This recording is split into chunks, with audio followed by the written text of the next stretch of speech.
जय हिंद, वंदे मातरम। दोस्तों, आज की इस वीडियो में हम जानने वाले हैं 3 model verbs should, must and ought to में क्या अंतर है। तो सबसे पहले हम जान लेते हैं कि should, must and ought to का मतलब क्या होता है। Should, must and ought to तीनों का मतलब होता है चाहिए, यानी चाहिए के सेंस में हम तीनों मॉडल वर्ब्स का यूज़ करते हैं, लेकिन तीनों का यूज़ अलग अलग कंडीशन में किया जाता है। तो आज के इस वीडियो में हम जानेंगे कि should, must and ought to का यूज़ हम कौन कौन से कंडीशन में कर सकते हैं। तो जान लेते हैं इसके रूल के बारे में। इसका जो रूल है या इसका जो स्ट्रक्चर है बहुत ही आसान है। सबसे पहले हमें लिखना होता है सब्जेक्ट, यानी सेंटेंस बनाने के लिए हम सबसे पहले सब्जेक्ट लिखते हैं। अब सब्जेक्ट में I, we, you, they, he, she, it या फिर नाम हो सकता है। उसके बाद हमें लिखना होता है शुड, या फिर मस्ट का यूज़ कर रहे हैं तो मस्ट लिखेंगे, ऑट टू का यूज़ कर रहे हैं तो ऑट टू लिखेंगे। उसके बाद हमें लिखना होता है वर्ब की first form and then last में लिखना होता है ऑब्जेक्ट। वर्ब की फर्स्ट फॉर्म को कहा जाता है present form of the verb. तो इस तरह से ये एकदम सिंपल सा स्ट्रक्चर है।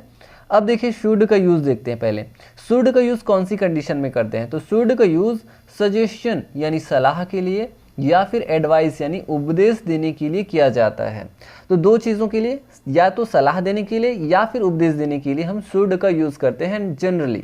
जैसे तुम्हें अंग्रेजी सीखनी चाहिए, इसका हो जाएगा you should learn English.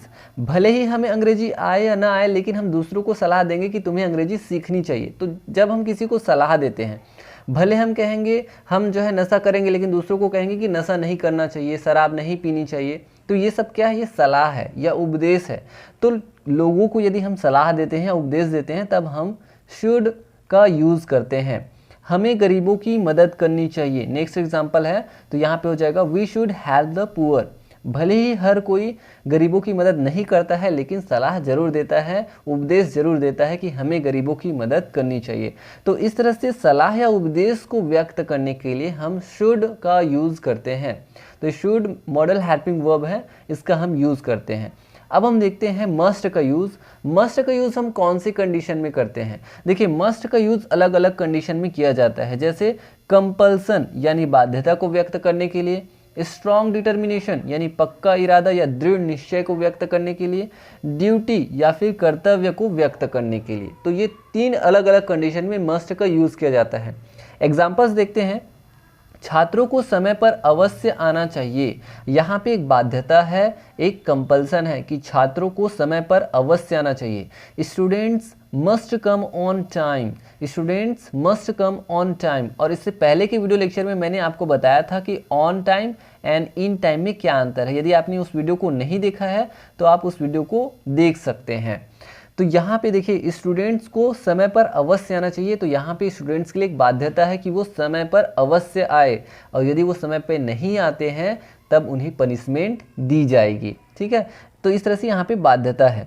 Bharat को अवश्य विश्व कप जीतना चाहिए, भारत को अवश्य विश्व कप जीतना चाहिए।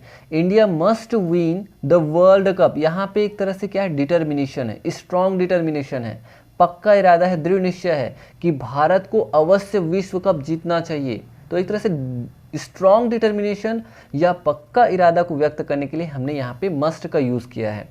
एक सेना को देश के लिए अवश्य लड़ना चाहिए, a soldier must fight for the country. तो यहाँ पे देखिए, यहाँ पे कर्तव्य वाली बात है कि एक सेना को देश के लिए अवश्य लड़ना चाहिए। तो यहाँ पे एक ड्यूटी है, एक कर्तव्य है कि सेना को देश के लिए लड़ना चाहिए। तो इस तरह से हमने जाना मस्ट का यूज़, कि मस्ट का यूज़ हम कंपल्सन यानी बाध्यता, स्ट्रॉन्ग डिटर्मिनेशन यानी पक्का इरादा, ड्यूटी यानी कर्तव्य, तो तीनों अलग अलग कंडीशन में हम कर सकते हैं। अब हम देखते हैं ऑट टू का यूज़। ऑट टू का यूज़ हम कौन कौन सी कंडीशन में कर सकते हैं। तो ऑट टू का यूज़ मोरल ऑब्लिगेशन यानी नैतिक कर्तव्य या फिर ड्यूटी यानी कर्तव्य को व्यक्त करने के लिए यूज़ करते हैं। देखिए मोरल ऑब्लिगेशन नैतिक कर्तव्य, जैसे कि हमें अपने माता पिता की आज्ञा का पालन करना चाहिए, we ought to obey our parents. तो यहाँ पे अपने माता पिता की आज्ञा का पालन करना, अपने बड़ों का सम्मान करना, अपने माता पिता या अपने बड़ों का पैर छूना, ये क्या है, एक तरह से नैतिक कर्तव्य है, ये एक मोरल ऑब्लिगेशन है। तो इस तरह से नैतिक कर्तव्य को व्यक्त करने के लिए यहाँ पे हम ऑट टू का यूज़ करेंगे, शुड या मस्ट का यूज़ नहीं करेंगे।